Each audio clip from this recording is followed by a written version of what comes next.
Absolutely, positively, I will love to address this.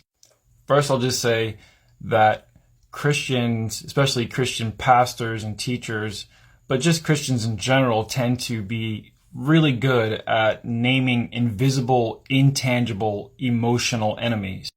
So while the rest of us are out here working on actual, verifiable, tangible evidence, things you can touch, feel, and study, they are focused on hyper-spiritual concepts and emotional concepts that can't be seen or proven in any way, shape, or form.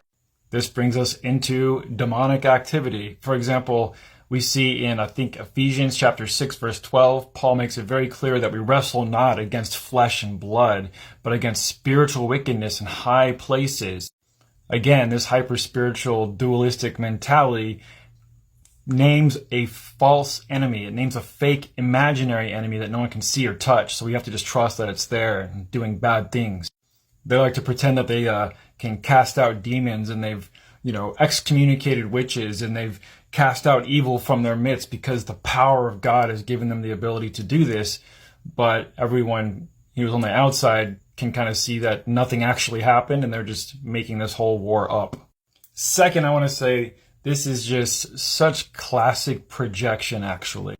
You see far too many Christians and Christian theologians and teachers and pastors and Sunday school teachers and youth leaders and just Christians in general themselves make very emotional decisions instead of making decisions based off of critical thinking, logic, rationality, and defensible, substantiated evidence.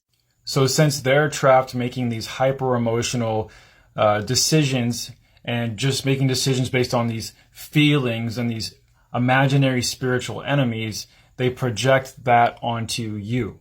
So now if you're not, hip with their game and you're not playing along, well, then you must be making emotional decisions and you must be, full of demons or something. And third, I'll just say for a little bonus point that this is also a clear case of dehumanization. This is a way for them to take a real valid human being with real experience and real tangible knowledge and existence and just vilify them, dehumanize them, and make them out to be some terrible, evil enemy based only on some spiritual concept like Ephesians 6:12. So here's the irony. They'll say that you need demons to be cast out of you, when the reality is they need psychological counseling. Christians act like they hate sorcery and witchcraft and magic, but they sure are obsessed with magical LARPing. If demons were real, they'd be leading the Christian church for sure.